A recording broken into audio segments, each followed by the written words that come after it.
कि हमारा जो रिश्ता बेगूसराय से है, जिसको इन्होंने ही सार्वजनिक कर दिया,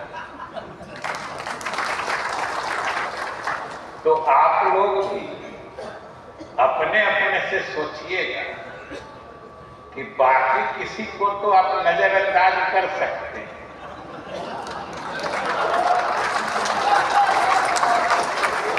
हम कहते हैं बोलने की जरूरत ही नहीं पड़ती। अगला लाइन हम बोले का है, आप सब समझ गए होंगे, और समझ इसलिए गए होंगे कि आप सब झेल रहे होंगे, समझ रहे होंगे।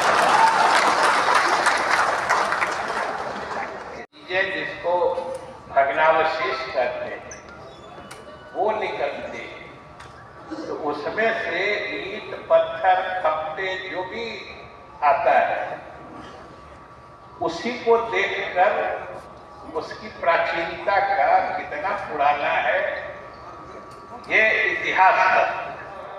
वो बिहार के बाहर दूसरे किसी राज्य में है कि जिसका नाम गरीबी रेखा की सूची में है, आवास लेने के हकदार है और आवास के लिए उसके पास जमीन नहीं है, तो कहां बनाएगा घर?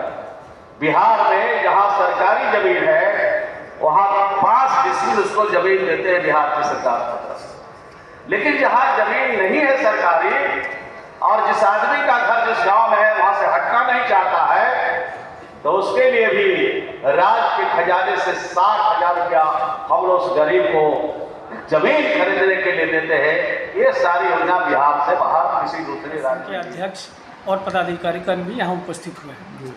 साथ ही बिहार सरकार के कई मंत्री, वित्त मंत्री, ग्रामीण विकास मंत्री और कई विभाग के प्रधान सचिव भी यहाँ मौजूद हैं। आपके अध्यक्ष क्या नाम है? श्री मुरारी कुमार मन्नू हमारे बिहार के अध्यक्ष। बिहार के अध्यक्ष जी।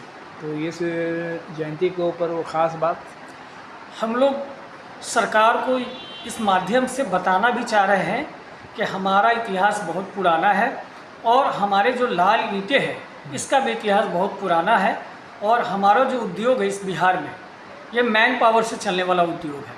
इसके प्रति सरकार हमारे प्रति सहानुभूति रखे, लेकिन बिहार में दूसरा कोई ऐसा उद्योग नहीं है जो इतने मैन पावर के साथ चलता हो। अगर सरकार हम लोग को थोड़ी सी और सपोर्ट देती है तो हम लोग रोजगार सृजन करने का काम करेंगे। इसके लिए तो बहुत सी मशीनें भी आ गई हैं ईंट बनाने का, उसका इस्तेमाल क्यों नहीं करते? उसमें लाल ईंटें में किसी प्रकार का पर्यावरण को क्षति नहीं होती है। बाद बाकी जो भी ईंट है वो केमिकल से बनी है, फ्लाई ऐश है, थर्मल पावर का एक्सक्रीटा है, सीमेंट से बनी होती है, वो कहीं न कहीं पर्यावरण को हार्म करेगा।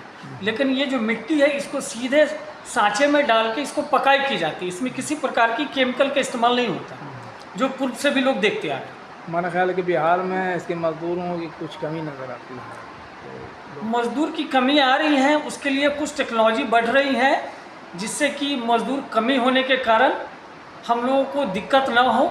लेकिन फिर भी बिहार में जितनी बेरोज़गारी है उस बेरोज़गारी के हिसाब से हम लोग एक ऐसा उद्योग है जो अमूमन 6 महीने उन लोगों को रोज़गार देते हैं। अच्छा, आपका रेट जो है ईंटे का बराबर देख रहे हैं कि बहुत काफ़ी बढ़ रहा बहुत तेज़ी के साथ। जी, उसका कारण क्या? उसके कारण है सरकार, केंद्र सरकार के द्वारा पिछले 2022 1 अप्रैल से जीएसटी में 1% की जगह 6% की बढ़ोतरी कर दी गई है। अमूमन गांव में भी मिट्टी की स्थिति जो है, मिट्टी की रेट भी ऊपर चली गई, और सबसे महत्वपूर्ण ईंधन हमारा कोयला होता है। जो कोयले की रेट आज 4 गुने रेट हो गई, हमारी लागत दर बहुत ज़्यादा बढ़ गई है, उसकी उपेक्षा हमको सही रेट नहीं मिल पा रहा। आपका शुभ नाम? मेरा उदय शंकर, संयुक्त सचिव बिहार।